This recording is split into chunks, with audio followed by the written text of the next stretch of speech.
जम्मू सियानमन दाई दीदी मन संगवारी और नोनी बाबू मन ला सुराजी तिहार के गाड़ा गाड़ा बधाई, जय जोहार।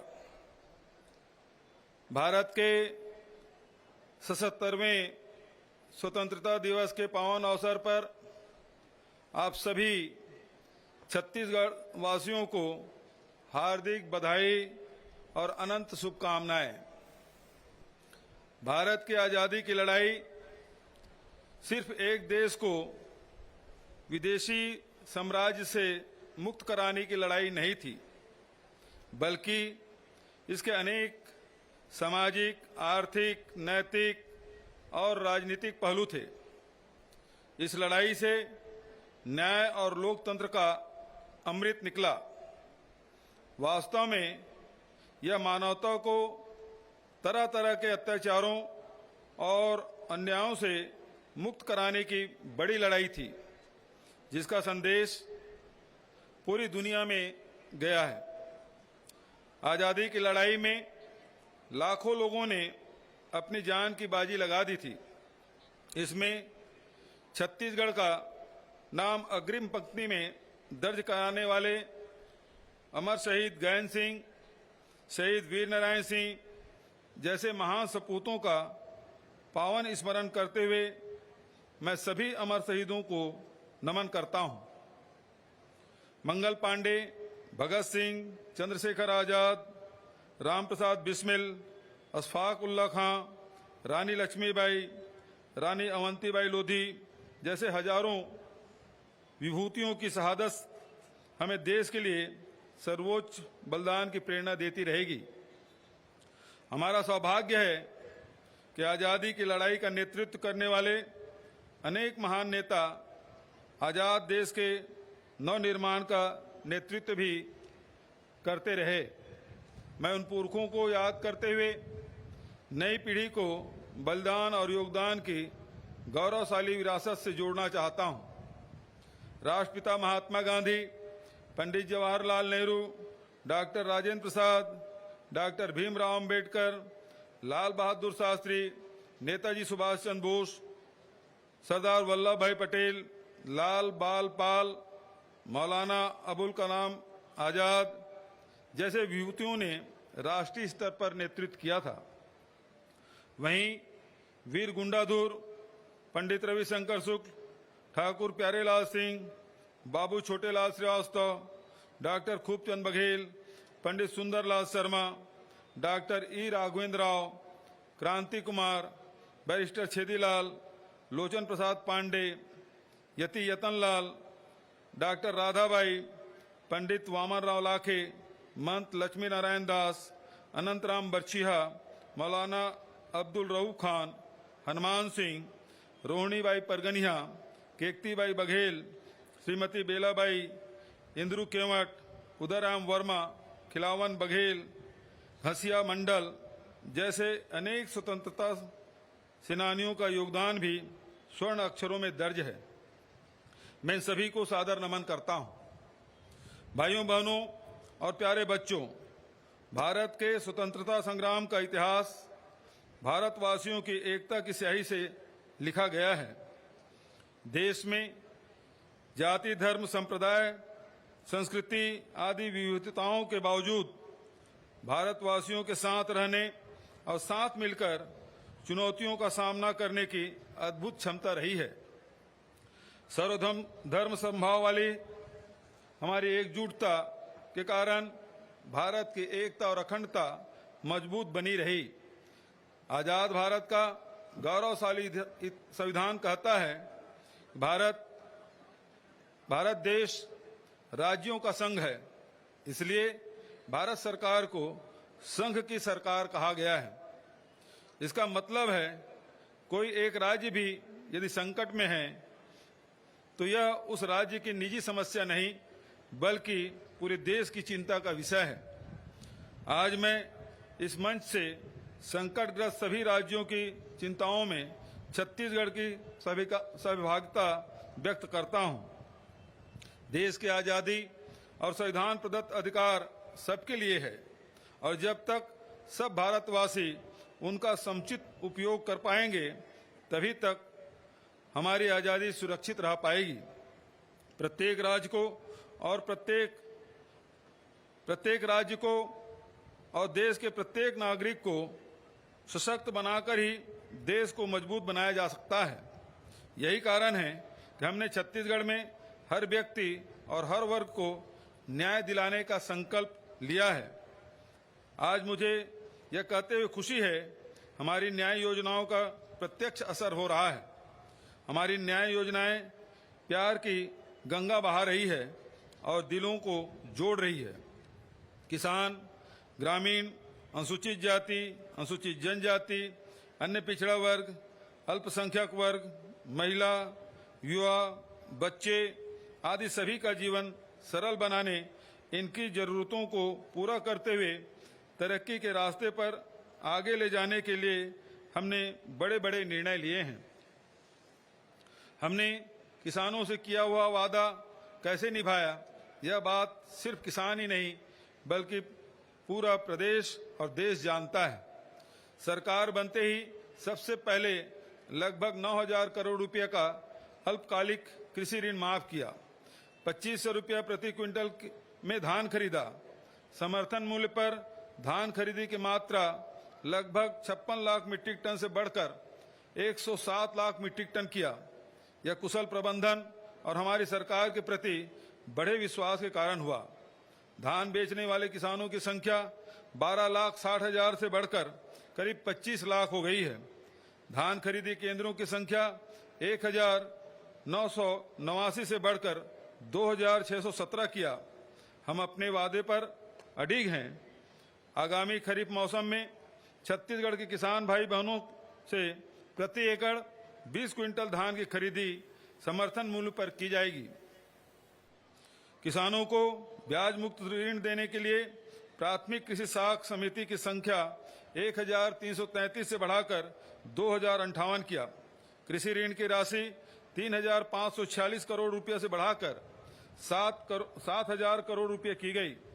किसानों की बकाया सिंचाई करके 342 करोड़ रुपये की राशि माफ की गई। राजीव गांधी किसान न्याय योजना के माध्यम से धान के साथ ही अन्य खाद्यान्न, मिलेट, उद्यानिकी, वृक्षारोपण आदि के लिए नगद राशि दी गई, जिससे किसानों के खाते में 20,000 करोड़ रुपये से अधिक की राशि डाली गई। गन्ना प्रोत्साहन के रूप में 208 करोड़ रुपये दिए गए। हमारी सरकार द्वारा समर्थन मूल्य घोषित करते हुए कोदो, कुटकी, रागी की खरीदी की जा रही है। प्रदेश में पहली बार 94,000 क्विंटल मिलेट फसलों का उपार्जन हमने किया। समर्थन मूल्य पर दलहन खरीदी का वादा भी पूरा किया गया, जिससे प्रदेश में दलहन उत्पादन को बढ़ावा मिलेगा। हमारी सरकार ने नई तरह की खेती और फसलों को बढ़ाने के लिए अनेक कदम उठाए हैं। लाख पालन और मछली पालन को कृषि का दर्जा दिया गया है। छत्तीसगढ़ टी कॉफी बोर्ड का गठन करते हुए जसपुर में 102 एकड़ में चाय और बस्तर जिले में 80 एकड़ में कॉफी का रोपण किया गया है। पोषण बाड़ी योजना के तहत 4 लाख बाड़ियां विकसित की गई है। सुईखदान में पान अनुसंधान केंद्र की स्थापना की गई। किसानों की सुविधा बढ़ाने के लिए 587 कृषक सदन और किसान कुटीर धमधा में फल सब्जी मंडी, जगदलपुर, कांकेर और तथा धमतरी में सामुदायिक बीज बैंक, कृषि उत्पादों के निर्यात को बढ़ावा देने के लिए इंदिरा गांधी कृषि विश्वविद्यालय में उच्च स्तरीय फाइटोसैनिटरी प्रयोगशाला की स्थापना की गई है। खेतों में ज्ञान की फसल रोपने के लिए 6 नवीन कृषि महाविद्यालय, 11 उद्यानिकी महाविद्यालय, 1 वानिकी महाविद्यालय एवं 1 खाद्य प्रौद्योगिकी महाविद्यालय, इस प्रकार कुल 19 महाविद्यालयों और महात्मा गांधी उद्यानिकी एवं वानिकी विश्वविद्यालय की स्थापना की गई। हमने वादा निभाते हुए जल संसाधन विकास नीति 2022 लागू की। बेहतर सिंचाई प्रबंधन के कारण वर्ष 2018 की तुलना में वर्ष 2022-23 में 2,50,000 हेक्टेयर में अतिरिक्त खरीफ सिंचाई सुविधा उपलब्ध कराई।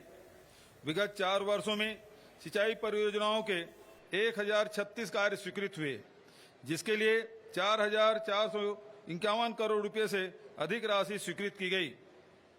2,36,338 हेक्टेयर रकबे में सिंचाई क्षमता का विस्तार सुनिश्चित किया गया। नदियों के संरक्षण और संवर्धन का वादा निभाते हुए अरपा बेसिन प्राधिकरण तथा इंद्रावती बेसिन विकास प्राधिकरण का गठन किया गया। बांध पुनर्वास एवं सुधार योजना पर कार्य शुरू किया गया। हमारी सुराजी गांव योजना गांव, खेतों, पर्यावरण और आजीविका में सुधार की दृष्टि से और देश और दुनिया में सराही गई है। इसके माध्यम से हजारों नरवा का उपचार किया जा चुका है, जिससे उस क्षेत्र का भूजल स्तर तेजी से बढ़ा है। गौठानों के लिए प्रदेश में 1 लाख एकड़ से अधिक जमीन संरक्षित की गई है। 7,000 से अधिक चारागाह स्वीकृत हुए। 10,000 से अधिक गौठान आर्थिक गतिविधियां शुरू हुई, जिसमें से लगभग 6,000 गौठान स्वावलंबी हो गए हैं। घुरवा और गोधन न्याय योजना के माध्यम से गांव में नई किस्म के आर्थिक क्रांति का सूत्रपात हुआ। गोबर और गौमूत्र खरीदी, इनसे जैविक खाद तथा जैविक कीटनाशक के निर्माण से छत्तीसगढ़ रासायनिक खाद से मुक्ति की दिशा में चलना शुरू कर चुका है। गौठानों के आर्थिक गतिविधियों से महिला स्व सहायता समूहों सहित विभिन्न जुड़े हुए लोगों में को हुई आय भी 500 करोड़ रुपए से अधिक हो चुकी है। इसी तरह बाड़ी कार्यक्रम में लगभग 5 लाख निजी बाड़ी तथा 6,000 सामुदायिक बाड़ी का विकास किया जा चुका है। कृषि उत्पादों के संरक्षण और प्रसंस्करण के लिए हमने फूड पार्क विकसित करने का वादा भी निभाया है। इसके लिए 112 विकास खंडों में भूमि चिन्हित कर कार्यवाही आगे बढ़ाई है। उद्यान की फसलों के लिए 63 कोल्ड स्टोरेज स्थापित किए गए हैं। वहीं पाटन विकास खंड में गामा रेडिएशन सुविधा युक्त एकीकृत पैक हाउस की स्थापना की जा रही है। हमने गोधन न्याय योजना के माध्यम से पशुपालन को बढ़ावा दिया है, तो पशु स्वास्थ्य के व्यापक प्रबंध भी किए हैं। 45 नवीन पशु अस्पतालों की स्थापना और 20 पशु अस्पतालों का उन्नयन किया गया है। 163 मोबाइल वेटनरी यूनिट, राज्य स्तरीय कॉल सेंटर तथा 28 जिलों में पशुओं को हिंसा से बचाने के लिए सोसाइटी का गठन किया गया है।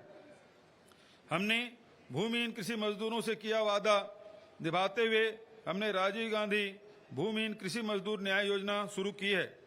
इसके अंतर्गत ग्राम पंचायत एवं नगर पंचायत में निवासरत भूमिहीन खेतिहर मजदूर, चरवाहा, बढ़ई, लोहार, मोची, सेन, धोबी, पुरोहित जैसे पौनी पसारी व्यवस्था से जुड़े परिवार, वनोपज संग्राहक, अनुसूचित क्षेत्र के बैगा, गुनिया, माझी, पुजारी, हाट पहाड़िया एवं बाजा मोहरिया आदि को प्रतिवर्ष 7,000 रुपये की आर्थिक सहायता दी जा रही है।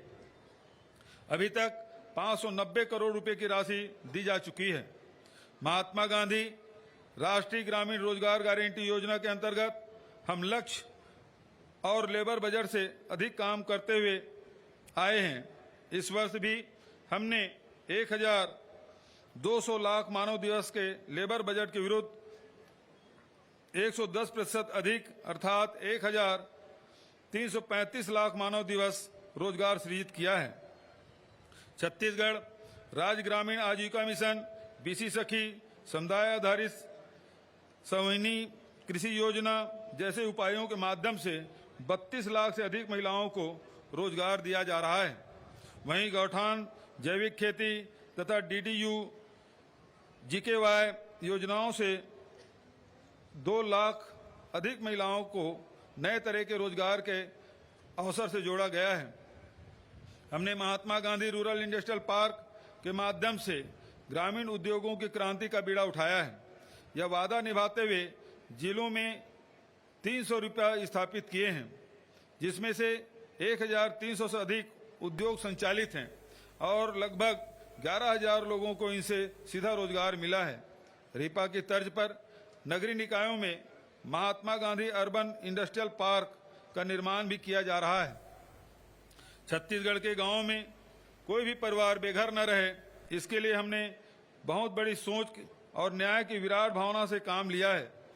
एक और जहां प्रधानमंत्री आवास योजना के तहत प्रदेश में 8,63,445 आवासों का निर्माण पूर्ण किया गया है तथा शेष 2,12,701 आवासों के निर्माण हेतु हमने राज्य के नए बजट में 3,228 करोड़ रुपए का प्रावधान किया है।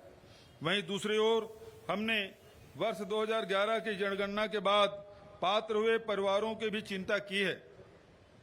भारत सरकार द्वारा हमारे अनुरोध को नहीं माना गया तो हमने राज्य स्तर पर सामाजिक आर्थिक सर्वेक्षण करते हुए प्रदेश की अपनी योजना लागू करने का वादा किया था। मुझे खुशी है कि यह वादा पूरा करते हुए हमने आवास न्याय योजना प्रारंभ कर इसके लिए प्रथम बजट प्रावधान भी कर दिया है। यह योजना भी हमारी सरकार की न्याय यात्रा का बहुत महत्वपूर्ण पड़ाव साबित होगा। श्रमिकों को बेहतर जीवन उपलब्ध कराने के लिए हमने अनेक क्रांतिकारी उपाय किए हैं। कारखाना अधिनियम अंतर्गत सेवानिवृत्ति की आयु 58 से बढ़ाकर 60 वर्ष की गई। छत्तीसगढ़ श्रम कल्याण मंडल, छत्तीसगढ़ भवन एवं अन्य सन्निर्माण कर्मकार कल्याण मंडल तथा छत्तीसगढ़ असंगठित कर्मकार राज्य सामाजिक सुरक्षा मंडल के अंतर्गत 38,32,000 श्रमिकों का पंजीयन किया गया है। पंजीकृत श्रमिकों को बीमा, स्वास्थ्य, चिकित्सा, शिक्षा, कौशल उन्नयन, पारिवारिक जरूरतों आदि से संबंधित योजनाओं का लाभ दिया जा रहा है। लोकतंत्र की जड़ें मजबूत करते हुए निचले स्तर पर विकास में तेजी लाने हेतु हमने त्रिस्तरीय पंचायती राज संस्थाओं तथा नगरीय निकायों के निर्वाचित पदाधिकारियों का मानदेय, सुविधाएं तथा वित्तीय अधिकार बढ़ाया है। आदिवासी अंचलों और वन क्षेत्रों सहित प्रदेश के बड़े हिस्से में आजीविका के नए नए अवसर बनाने, जीवन स्तर संवारने, तरक्की और खुशहाल के नए नए आयाम गढ़ने को हमने सबसे जरूरी काम समझा है। वर्ष 2018 तक तेंदुपत्ता संग्रहण और मात्र 7 लघु वनोपजों की खरीदी भी बेहद अनमने तथा अव्यवस्थित तरीके से की जाती थी, जिससे वन आश्रित लोगों का हक मारा जा रहा था। हमारी सरकार ने तेंदुपत्ता संग्रहण पारिश्रमिक 2,500 रुपये से बढ़ाकर 4,000 रुपये प्रति मानक बोरा किया है। वर्ष 2021 तथा 2022 में हुए तेंदुपत्ता के कारोबार से इस वर्ष लगभग 500 करोड़ की राशि संग्राहकों को प्रोत्साहन पारिश्रमिक के रूप में दी जा रही है। वहीं हमने 67 अन्य लघु वनोपजों को समर्थन मूल्य पर खरीदने का इंतजाम किया और 388 करोड़ रुपए मूल्य के लघु वनोपजों का संग्रहण किया गया है। छत्तीसगढ़ देश के कुल लघु वनोपज का 3/4 से अधिक उपार्जन करने वाला राज्य बन गया है। हमने इन वनोपज के मूल्य संवर्धन, प्रसंस्करण, विपणन के लिए अनेक उपाय किए हैं। सी मार्ट का संचालन किया जा रहा है, जहां 1,512 प्रकार के उत्पादों को बेचा जाता है। निरस्त वन अधिकार पत्रों के दावों की समीक्षा और बड़े पैमाने पर वितरित करने का वादा हमने किया था। आज मुझे कहते हुए संतोष का अनुभव होता है कि प्रदेश में 5,18,617 व्यक्तिगत, सामुदायिक तथा वन संसाधन श्रेणी के वन अधिकार पत्रों के माध्यम से 1,04,21,000 एकड़ भूमि वितरित की गई है। इतना ही नहीं, देश में पहली बार हमने नगरीय क्षेत्र में वन अधिकार पत्र तथा विशेष कमजोर जनजाति समूहों को पर्यावास के अधिकार पत्र भी प्रदान किए हैं। बस्तर संभाग में कोसा फलों के उत्पादन को भी यहां ताकत बनाने के लिए मुख्यमंत्री रेशम मिशन का गठन का कार्य प्रारंभ किया है। रैली कोसा फल का धागाकरण से बस्तर के रेशमी सपने पूरे होंगे। प्रदेश में रेशम बनाने के कार्य में लगे लगभग 51,000 हितग्राहियों को भी ऐसे प्रयासों का लाभ मिलेगा। छत्तीसगढ़ राज्य हथकरघा विकास एवं विपणन सहकारी संघ मर्यादित, छत्तीसगढ़ हस्तशिल्प विकास बोर्ड, छत्तीसगढ़ खादी तथा ग्रामोद्योग बोर्ड, छत्तीसगढ़ माटी कला बोर्ड को सशक्त बनाकर तथा पारंपरिक कार्यों के लिए मंडलों का गठन कर आदिवासी तथा अन्य ग्रामीण अंचलों में लाखों लोगों की आजीविका के साधन मजबूत किए गए हैं। अनुसूचित क्षेत्रों में सड़क, पुल पुलिया, स्कूल, कॉलेज, अस्पताल, बिजली, पानी, रोजगार के साधन जैसे तमाम बुनियादी अधोसंरचनाओं का विकास किया गया, जिसके कारण वहां शासन प्रशासन के प्रति विश्वास बढ़ा है। कानून व्यवस्था और सुरक्षा की स्थितियों में तेजी से सुधार हुआ है। इसके साथ ही हमने आदिवासी समाज की मूल संस्कृति को सम्मान के साथ बचाए रखने के लिए बहुत संवेदनशील प्रयास किए हैं। प्रत्येक द्विगुड़ी और गोटुल के संरक्षण, जीर्णोद्धार और निर्माण के लिए 5 लाख रुपए की राशि स्वीकृत की है। मुख्यमंत्री आदिवासी परब सम्मान निधि योजना की शुरुआत कर दी गई है, जिसमें प्रत्येक ग्राम पंचायत को 10,000 रुपये की राशि दी जा रही है। सार्वभौम पीडीएस हमारा एक बड़ा वादा था। मुझे यह कहते हुए खुशी है कि हमने 2,66,00,000 लोगों तक पीडीएस को पहुंचाकर 2011 की जनगणना के अनुसार 100% कवरेज कर लिया है। खाद्य सुरक्षा के साथ पोषण सुरक्षा को भी गति दी गई है। सभी जिलों में अंत्योदय, प्राथमिकता, एकल निराश्रित, निःशक्त जन, राशन कार्डधारियों, मध्याह्न भोजन योजना एवं पूरक पोषण आहार योजना के हितग्राहियों को आयरन, फोलिक एसिड युक्त फोर्टिफाइड चावल का वितरण किया जा रहा है। 64 लाख जरूरतमंद राशन कार्डधारियों को वर्ष 2023 की पूरी अवधि में मासिक पात्रता का चावल निःशुल्क दिया जा रहा है। One nation one ration card योजना का क्रियान्वयन भी सभी राशन दुकानों में किया जा रहा है। हमने 4 वर्ष पहले यह आकलन किया था, प्रदेश में 4,33,000 बच्चे कुपोषित हैं। इस बात को हमने बहुत गंभीरता से लेते हुए मुख्यमंत्री सुपोषण योजना की शुरुआत की थी। आज मुझे यह कहते हुए खुशी होती है, हमारे अभियान से लगभग 3.25 लाख बच्चे गंभीर कुपोषण से एवं 2.25 लाख महिलाएं एनीमिया से मुक्त हो गई हैं। इस तरह नवा छत्तीसगढ़ की नई पीढ़ी को स्वस्थ तथा सुपोषित बनाने का हमारा संकल्प पूरा हो रहा है। मैंने पाया कि बेटियां तथा नवजात शिशुओं की देखरेख में लगी मैदानी कार्यकर्ताओं को मिलने वाली मानदेय काफी कम है, तो हमने आंगनबाड़ी सहायिका, आंगनबाड़ी कार्यकर्ता, मिनी आंगनबाड़ी कार्यकर्ता बहनों का मानदेय दुगुना कर दिया है। 10,000 आंगनबाड़ी केंद्रों का मॉडल केंद्र के रूप में विकास, 1,000 से अधिक आंगनबाड़ी केंद्रों का बाल सुलभ केंद्र में विकसित विकास, 5,000 से अधिक आंगनबाड़ी केंद्रों में बालवाड़ियों का आरंभ, 10 आकांक्षी जिलों और 20 विकास खंडों में सक्षम आंगनबाड़ी केंद्रों का विकास जैसे प्रयास का अच्छा असर हो रहा है। छत्तीसगढ़ महिला कोष के बजट तथा इनसे महिला स्व सहायता समूह को मिलने वाले ऋण की सीमा में वृद्धि, मात्र 3% ब्याज दर, सक्षम योजना, कौशल्या समृद्धि योजना, नोनी सुरक्षा योजना, कौशल्या मातृत्व योजना, मुख्यमंत्री बाल उदय योजना, सुचिता योजना, छत्तीसगढ़ महतारी दुलार योजना, मिनी माता महतारी जतन योजना, मुख्यमंत्री कन्या विवाह योजना आदि से प्रदेश के महिलाओं और बच्चों की देखरेख और स्वाभिमान को बढ़ावा मिला है। स्वस्थ छत्तीसगढ़ हमारी प्राथमिकता में ऊंचे स्थान पर रहा है। इसके लिए हमने प्रदेश में अस्पतालों की गुणवत्ता सुधार, नए मेडिकल कॉलेजों की स्थापना का काम तेजी से आगे बढ़ाया है। तत्काल स्वास्थ्य सुविधाओं के उपलब्ध कराने के लिए दूरस्थ आदिवासी अंचलों के हाट बाजारों, दुर्गम बसाहटों से लेकर शहरों के तंग बस्तियों तक चलित स्वास्थ्य सुविधा पहुंचाई। डॉक्टर खूबचंद बघेल स्वास्थ्य सहायता योजना से व्यापक राहत दी। मुख्यमंत्री विशेष स्वास्थ्य सहायता योजना के जरिए 25 लाख रुपए तक के उपचार निःशुल्क सुविधा दी गई। हाट बाजार क्लिनिक, शहरी स्लम स्वास्थ्य सहायता, दाई दीदी क्लिनिक योजना, हमर लैब, निःशुल्क डायलिसिस कार्यक्रम आदि के माध्यम से 2 करोड़ से अधिक लोगों को राहत पहुंचाई गई है। Shri Dhanvantari generic medical store योजना के तहत 71 लाख लोगों को 70% तक के सस्ती दवा मिलने से 124 करोड़ रुपए से अधिक की बचत हुई है। विभिन्न प्रयासों से संस्थागत प्रसव की दर 73.8 से बढ़कर 86.7% हुई है। मृत्यु दर 173 से घटकर 137 प्रति लाख हो गई है। कुष्ठ प्रभाव दर 7.72 से घटकर 1.7 प्रति हजार हो गई है। मलेरिया परिजीवी सूचकांक 4.6 से घटकर 0.46% हो गया है।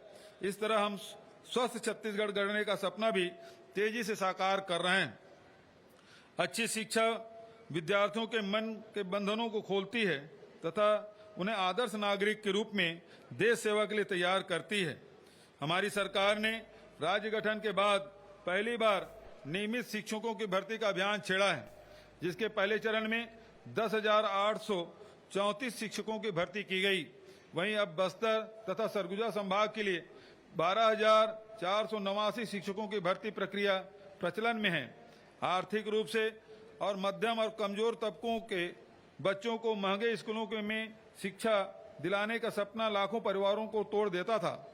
इसलिए हमने सरकारी स्कूलों को ही अधोसंरचना बढ़ाई और पढ़ाई तथा पाठ्य सहगामी सुविधाओं की दृष्टि से इतना उन्नत बनाने की पहल की है कि स्कूल शिक्षा के साथ साथ महान सम्मान और स्वाभिमान के केंद्र भी बने। शासकीय स्वामी आत्मानंद उत्कृष्ट विद्यालय योजना के अंतर्गत अब तक 377 अंग्रेजी माध्यम तथा 349 हिंदी माध्यम विद्यालय संचालित किए जा रहे हैं, जहां 4,21,000 बच्चे पढ़ाई कर रहे हैं। यहां से निकले युवाओं को अंग्रेजी माध्यम में उच्च शिक्षा की उत्कृष्ट सुविधा देने के लिए शासकीय स्वामी आत्मानंद अंग्रेजी माध्यम कॉलेज भी 10 जिलों में शुरू किए गए हैं। ऐसे स्कूल कॉलेजों की मांग लगातार बढ़ रही है। इतना नहीं, प्रदेश के सभी स्कूलों के भवन तथा अन्य सुविधाओं को उच्च स्तरीय बनाने के लिए हमने इसी वर्ष मुख्यमंत्री स्कूल जतन योजना शुरू की, जिसमें 2,133 करोड़ रुपए की लागत से 29,000 से अधिक शालाओं में समुचित कार्य कराए जाएंगे। इनमें से लगभग 2,000 शालाओं में कार्य पूर्ण भी हो चुके हैं तथा 14,000 शालाओं के कार्य प्रगति पर है। कोरोना काल में शालाएं बंद होने के कारण हमने वैकल्पिक तरीके से पढ़ाई कराई थी, जिसके कारण अन्य प्रदेशों में हुए नुकसान की तुलना में हमारे प्रदेश के बच्चों का स्तर बेहतर रहा। इसके बावजूद कोरोना काल से प्रभावित हुए पढ़ाई की भरपाई के लिए प्रदेश में विश्व बैंक की 2,500 करोड़ रुपए की मदद से चाक परियोजना शुरू की जा रही है। हायर सेकेंडरी परीक्षा के प्रमाण पत्र के साथ ITI प्रशिक्षित होने का प्रमाण पत्र देने की हमारी योजना से युवाओं की पढ़ाई के साथ रोजगार परक प्रशिक्षण मिल रहा है और इससे उनका आत्मविश्वास भी तेजी से बढ़ा है। हमारी इस योजना का अनुसरण करने के निर्देश भारत सरकार ने अन्य राज्य सरकारों को भी दिए हैं। वहीं कौशल उन्नयन के विभिन्न उपायों के साथ रोजगार मेलों के माध्यम से निजी क्षेत्रों में नौकरियां सुनिश्चित की जा रही है, जिसका लाभ लगभग 19,000 युवाओं को मिला है।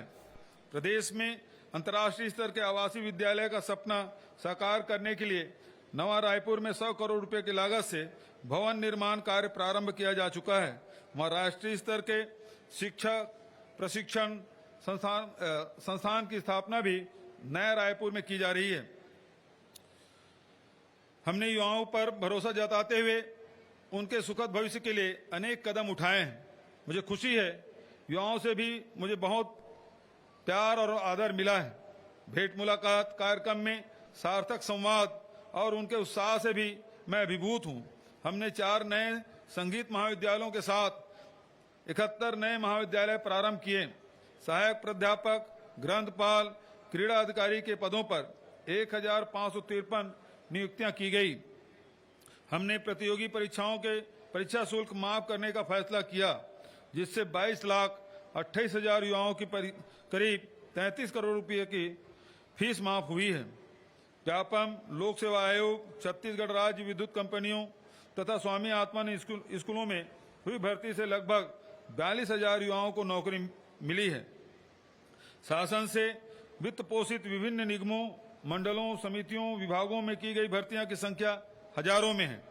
हमने बेरोजगारी भत्ता देने का वादा भी निभाया, जिसके तहत 1,22,000 से अधिक युवाओं को लगभग 113 करोड़ रुपए की राशि बेरोजगारी भत्ते के रूप में दी गई है। युवाओं को प्रतियोगी परीक्षाओं की अच्छी तैयारी कराने के लिए देश के ख्याति प्राप्त कोचिंग संस्थानों से ऑनलाइन कोचिंग की निःशुल्क व्यवस्था हम शीघ्र करने जा रहे हैं। इसके लिए प्रत्येक विकासखंड मुख्यालय में एक स्थान पर वीडियो कॉन्फ्रेंसिंग की व्यवस्था की जाएगी। हमने युवाओं के सर्वांगीण विकास के साथ ही उनके करियर निर्माण के अनेक मोर्चों पर एक साथ काम किया है। प्रदेश के विभिन्न स्थानों में वहां की विशेषताओं के आधार पर खेल अकादमी शुरू की है। साथ ही 24 जिलों में खेलो इंडिया सेंटरों का संचालन शुरू किया गया है। मुझे विश्वास है कि चौतरफा प्रयासों से हमारे युवा साथियों के सुनहरे भविष्य का सफर आसान होगा। युवाओं को सामाजिक कार्यों से जोड़ने, उन्हें सांस्कृतिक उत्थान का सूत्रधार बनाने के लिए प्रदेश में 13,242 राजीव एवं मैदान क्लब गठित किए गए हैं, जिनके 4 लाख से अधिक सदस्य प्रदेश की फिजा में मोहब्बत, एकजुटता और तरक्की के रंग घोल रहे हैं। अनुसूचित जाति, अनुसूचित जनजाति तथा अन्य पिछड़े वर्ग के युवाओं के लिए नियुक्ति तथा चयन प्रक्रियाओं में आरक्षण को लेकर लगी रोक हटने के बाद हमने शैक्षणिक संस्थाओं में पूर्ववत 58% आरक्षण की व्यवस्था लागू करने का निर्णय लिया है। शहरों में पर्यावरण संरक्षण के साथ सांस्कृतिक महत्व के वृक्षारोपण को बढ़ावा देने के लिए कृष्ण कुंज योजना शुरू की गई है, जिसके तहत लगभग 250 एकड़ में 60,000 से अधिक पौधों का रोपण किया गया है।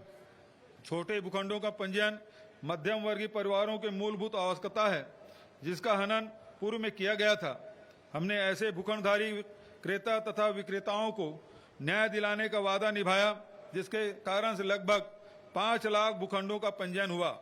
इसी तरह महिलाओं के पक्ष में स्टाम्प शुल्क के रियायत आवासीय भवनों के पंजीयन में दी गई है। इन फैसलों से लाखों लोगों का जीवन आसान हुआ है, उन्हें वित्तीय तरलता का लाभ मिला है। हमने राज्यों से संबंधित मामलों के हल हेतु नियम प्रक्रियाओं को सरल किया है। साथ ही बड़ी प्रशासनिक इकाइयों का पुनर्गठन किया है, जिसके कारण 6 नए जिले, 32 राजस्व अनुभाग तथा 100 नवीन तहसीलों का गठन किया गया।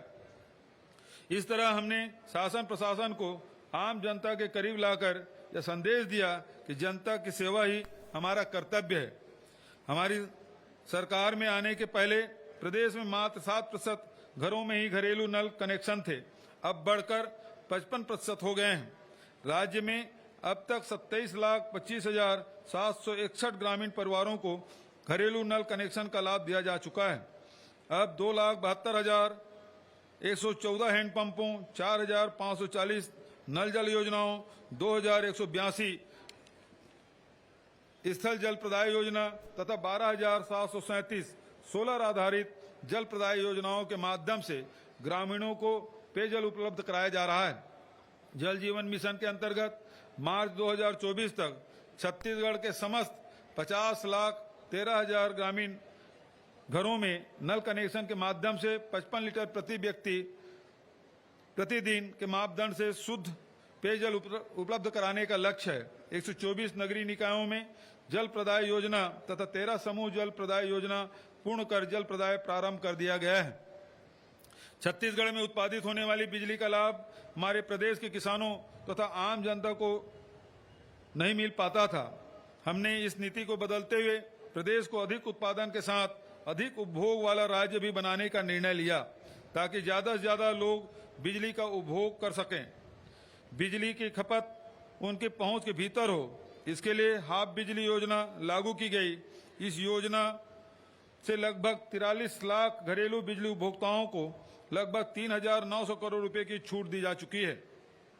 1,07,000 से अधिक नई सिंचाई पंपों के कनेक्शन दिए गए हैं। किसानों को 12,000 करोड़ रुपए की निःशुल्क बिजली, बीपीएल उपभोक्ताओं को 2,200 करोड़ रुपए की निःशुल्क बिजली दी जा चुकी है। बिजली उत्पादन की दिशा में ऐतिहासिक कदम उठाते हुए 1,360 मेगावाट क्षमता का Rajiv Gandhi super critical thermal power plant स्थापित करने हेतु हमने भूमि पूजन कर दिया है। साथ ही बिजली के पारेषण तथा वितरण की क्षमता बढ़ाने हेतु बड़े बड़े कदम उठाए हैं, जिससे छत्तीसगढ़ गुणवत्तापूर्ण निरंतर विद्युत प्रदाय वाला राज्य बना रहेगा। राज्य के खनिज संसाधन हमारी शक्ति और गौरव का विषय हैं। इनसे प्रदेश के राजस्व में निरंतर बढ़ोतरी के साथ ही अनेक जनहितकारी कार्यों में भी बड़ी भूमिका तय की गई है। इनके माध्यम से डीएमएफ में अंशदान आता है। हमने डीएमएफ की राशि के सदुपयोग के लिए कठोर नियम बनाए हैं और लगभग 12,600 करोड़ रुपए की राशि व्यापक जनहित की योजनाओं हेतु स्वीकृत की गई है। डीएमएफ की प्रभावी, निरंतर और पारदर्शी भुगतान के लिए डीएमएफ पोर्टल का निर्माण किया गया है। राज्य के अनमोल खनिज संसाधनों के राज्य हित में विवेकपूर्ण उपयोग के साथ ही हमने नए खनिज भंडारों की खोज की है। वहीं हीरा उत्खनन की दिशा में कदम आगे बढ़ाए हैं। महासमुंद जिले के सरायपाली तहसील में बलौदा बेलमुंडी डायमंड ब्लॉक के लगभग 157 वर्ग किलोमीटर क्षेत्र में पूर्वेक्षण का कार्य प्रारंभ करने की कार्रवाई प्रचलन में है। यह कार्य राज्य की समृद्धि की दिशा में मील का पत्थर साबित होगा। प्रदेशवासियों का जीवन सरल बनाने के लिए सरकारी दफ्तरों में पारदर्शी प्रक्रिया से कार्य को प्रोत्साहित करने और घर पहुंच सेवाओं को बढ़ावा देने हमारे प्रयासों की मिसाल तुम्हारी सरकार तुम्हारे द्वार योजना, जिसके तहत 22 लाख से अधिक स्मार्ट कार्ड आधारित पंजीयन प्रमाण पत्र, ड्राइविंग लाइसेंस आदि आवेदकों को घर पहुंच दिए गए हैं। वहीं मुख्यमंत्री मितान योजना के अंतर्गत नगरीय निकायों से संबंधित सेवाओं के दस्तावेज घर पहुंचाकर दिए जा रहे हैं, जिसका लाभ 1,15,000 से अधिक लोगों को मिल चुका है। भाइयों और बहनों, छत्तीसगढ़ के सबसे बड़ी पहचान उसका अपनी माटी के प्रति प्यार, श्रद्धा, स्वाभिमान और अभिमान है। हमारी यह पहचान समरस और सद्भावी समाज की रचना करती है। अपनी साझा संस्कृति को बचाने के लिए हमने हरेली, तीजापोरा, माता कर्मा जयंती, छिरछरा पुन्नी, विश्व आदिवासी दिवस, छठ पूजा जैसे अवसरों पर अवकाश की घोषणा की है। हमने अरपा पैरी के धार को राजगीत बनाया, छत्तीसगढ़ मातारी का चित्र जारी किया। छत्तीसगढ़ मातारी की प्रतिमा भी जिलों में स्थापित कराई जा रही है। राजकीय गमछा घोषित किया। अपनी संस्कृति के हर पहलू जैसे खान पान, लोक कला, मड़ई मेला को सम्मानित और प्रोत्साहित किया। ग्रामीण खेल कूद को बढ़ावा देने के लिए प्रतिवर्ष छत्तीसगढ़िया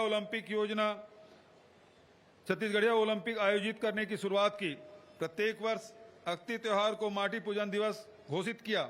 राम वनगमन पर्यटन परिपथ के रूप में 2,260 किलोमीटर के क्षेत्र में मर्यादा पुरुषोत्तम राम के पद चिन्हों और लोक आस्था के प्रतीकों को संरक्षित करने का कार्य किया जा रहा है। ऐसे अनेक स्थानों पर निर्माण कार्यों का लोकार्पण भी किया जा चुका है। हमने चंदखुरी में माता कौशल्या के प्राचीन मंदिर परिसर का जीर्णोद्धार तथा सौंदर्यीकरण किया है। साथ ही माता कौशल्या महोत्सव का आयोजन भी प्रारंभ किया है। राष्ट्रीय रामायण महोत्सव, राज्य स्तरीय रामायण मंडली प्रोत्साहन योजना के तहत मानस मंडलियों की प्रतियोगिता का भी आयोजन शुरू किया गया है। हमारे आदिवासी लोक नृत्य महोत्सव को अंतर्राष्ट्रीय स्तर पर मान्यता, पहचान और सराहना मिली है। राज्य अलंकरण पुरस्कारों की सूची में देवदास बंजारी स्मृति पंथी नृत्य पुरस्कार, लाला जगदलपुरी साहित्य पुरस्कार, हबीब तनवीर सम्मान, खुमान साव सम्मान, लक्ष्मण मस्तूरिया सम्मान को भी शामिल करने की घोषणा से हमारी माटू के सपूतों के योगदान को चिरस्थायी बनाया जा सकेगा। इसके अलावा हमारे लोक कलाकारों, साहित्यकारों के लिए चिन्हारी पोर्टल, मुख्यमंत्री लोक कलाकार प्रोत्साहन योजना, गुरु शिष्य परंपरा छात्रवृत्ति, वित्तीय सहायता योजना, अशासकीय संस्थाओं को आर्थिक अनुदान, छत्तीसगढ़ संस्कृति परिषद का गठन जैसे अनेक कार्य भी किए गए हैं।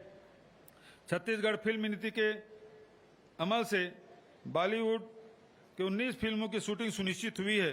वहीं छत्तीसगढ़ के फिल्म निर्माण के लिए अनेक सुविधाएं दी गई है। न्याय दिलाने के हमारे संकल्पों और प्रयासों के बदौलत एक और जहां बस्तर के लगभग 600 गांव नक्सल मुक्त हुए हैं, वहीं दूसरी ओर नक्सल हिंसा प्रभावित 300 से अधिक स्कूलों का पुनर्निर्माण और संचालन भी शुरू हुआ है। हमने आदिवासियों को अनावश्यक आपराधिक प्रकरणों से रिहाई दिलाने का वादा किया था। लगभग 1,400 लोगों को राहत देकर हमने यह वादा निभाया है। मैं चिट फंड कंपनियों के शिकार लगभग 46,000 निवेशकों को 34 करोड़ रुपए की राशि वापस दिलाई है। ऐसे कंपनियों से लगभग 142 करोड़ रुपए की कुर्की की गई, अतः यह राशि भी प्रभावित निवेशकों को लौटाने की कार्रवाई की जा रही है। चिट फंड कंपनियों के 700 से अधिक आरोपी पदाधिकारियों को गिरफ्तार किया गया है। साइबर अपराध पर प्रभावी अंकुश लगाने के प्रयास से 8 करोड़ से रुपये से अधिक की राशि अपराधियों के हाथ से जाने से रोकी गई है। पुलिस में विभिन्न पदों पर भर्ती, पदोन्नति के साथ ही बस्तर फाइटर्स बल का गठन, तृतीय लिंग आरक्षकों की भर्ती, पुलिस कर्मियों के लिए कल्याणकारी योजनाएं आदि प्रयासों से पुलिस का मनोबल बढ़ा है। हमने नवा छत्तीसगढ़ गढ़ने का जो संकल्प लिया था उसे पूरा करने का काम जी जान से कर रहे हैं। यही वजह है कि प्रदेश के वनांचल से लेकर कस्बों, गांव, शहरों में हर जगह खुशहाली आई है। हमने विभिन्न वर्गों का स्वाभिमान और स्वावलंबन बढ़ाने के लिए उनके खाते में 1,60,000 करोड़ रुपए से अधिक राशि विभिन्न योजनाओं के अंतर्गत प्रदान की है, जिससे प्रदेश में व्यापार, व्यवसाय, उद्योग हर क्षेत्र में प्रगति की रफ्तार बनी हुई है। हर क्षेत्र में रिफॉर्म का असर कार्य में सरलता तथा विकास में तेजी के रूप में दिखाई पड़ रहा है। यह पूरे प्रदेश के लिए गौरव का विषय है कि हमारी अभिनव योजनाओं से लेकर केंद्रीय योजनाओं तक में प्रदेश की उपलब्धियां देश में अव्वल स्थान पर रही है। अनेक योजनाओं को भारत सरकार ने स्वयं सराहा है तथा उन्हें अन्य राज्यों में लागू करने की सिफारिश की है। विकास का हमारा छत्तीसगढ़ मॉडल प्रदेशवासियों के लिए उम्मीदों की नई किरण लेकर आया है, साथ ही देश को नई दिशा देने में सफल रहा है। आज के अवसर पर मैं कुछ घोषणाएं भी करने जा रहा हूं। संस्कृति, सुरक्षा, कृषि और सुगमता आदि प्रदेश के साहित्यिक वातावरण को और भी सुदृढ़ करने के लिए साहित्यकारों को 3 श्रेणियों में छत्तीसगढ़ साहित्य अकादमी सम्मान दिए जाने की घोषणा करता हूं। पहला, छत्तीसगढ़ी एवं अन्य बोली जैसे गोंडी, हल्बी, सरगुजिया, कुड़ुक आदि के में लिखे गए साहित्य के लिए। दूसरा, हिंदी में लिखे गए पद्य के लिए। तीसरा, हिंदी में लिखे गए गद्य के लिए दिया जाएगा। हर श्रेणी में सम्मानित साहित्यकारों को 5 लाख रुपए नगद एवं प्रशस्ति पत्र प्रदान किए जाएंगे। दूसरा, महिलाओं की सुरक्षा और उनकी अस्मिता बनाए रखने हमारी सर्वोच्च प्राथमिकता है। हम निर्णय लेने जा रहे हैं कि बालिकाओं एवं महिलाओं से छेड़छाड़, दुष्कर्म आदि के आरोपियों को शासकीय नौकरियों से प्रतिबंधित किया जाएगा। छत्तीसगढ़िया ओलंपिक के राज्य स्तरीय प्रतियोगिता में लंबी कूद, 100 मीटर दौड़ एवं कुश्ती खेलों में 18 से 40 वर्ष के आयु वर्ग में प्रथम स्थान प्राप्त करने वाले प्रतिभागियों को उत्कृष्ट खिलाड़ी घोषित किए जाने की घोषणा करता हूं। यह प्रावधान इसी वर्ष से लागू किए जाएंगे। चौथा, मछली पालन और लाख पालन को कृषि का दर्जा दिए जाने के सकारात्मक परिणाम को देखते हुए मैं घोषणा करता हूं कि छत्तीसगढ़ में अब रेशम कीट पालन एवं मधुमक्खी पालन को भी कृषि का दर्जा दिया जाएगा। पांचवा, छत्तीसगढ़ प्रदेश में कुक्कुट पालन को प्रोत्साहित करने, नवीन रोजगार एवं स्वरोजगार के अवसर सृजित किए जाने के उद्देश्य से मैं छत्तीसगढ़ कुक्कुट पालन प्रोत्साहन योजना प्रारंभ किए जाने की घोषणा करता हूं। इस योजना के अंतर्गत कुक्कुट पालकों को सब्सिडी तथा वाणिज्यिक दर के स्थान पर रियायती दर पर बिजली उपलब्ध कराया जाएगा। छठवां, प्रदेश के दूरस्थ क्षेत्रों में शासकीय शालाओं के 11वीं एवं 12वीं विद्यार्थियों के भी इंजीनियरिंग एवं मेडिकल की प्रतियोगी परीक्षाओं के बेहतर रूप से तैयारी कर सके, इसके लिए देश के ख्याति प्राप्त कोचिंग संस्थाओं से ऑनलाइन कोचिंग निःशुल्क कराने की व्यवस्था हम शीघ्र कराने जा रहे हैं। इसके लिए हर विकासखंड मुख्यालय में ऑनलाइन कोचिंग कक्षाओं की व्यवस्था की जाएगी। उसी प्रकार से प्रदेश के सभी जिलों में कम से कम एक कॉलेज में पोस्ट ग्रेजुएट कक्षाओं के अध्ययन की सुविधा उपलब्ध कराने का निर्णय हमने लिया है। इसी क्रम में नवनिर्मित जिला सारंगढ़ बिलाईगढ़ मुख्यालय में संचालित शासकीय लोचन प्रसाद पांडे महाविद्यालय, सारंगढ़ जिला गौरेला पेंड्रा मरवाही मुख्यालय में संचालित डॉक्टर भंवर सिंह पोर्ते महाविद्यालय, पेंड्रा जिला शक्ति मुख्यालय में संचालित क्रांति कुमार भारती महाविद्यालय शक्ति एवं जिला मोहला मानपुर अंबागढ़ चौकी में संचालित शासकीय LCS महाविद्यालय अंबागढ़ चौकी को स्नातकोत्तर विद्यालय का दर्जा प्रदान करने की घोषणा करता हूं। इसके लिए आवश्यक नवीन विषय एवं पद संरचना इन महाविद्यालयों को अतिशीघ्र उपलब्ध कराई जाएगी।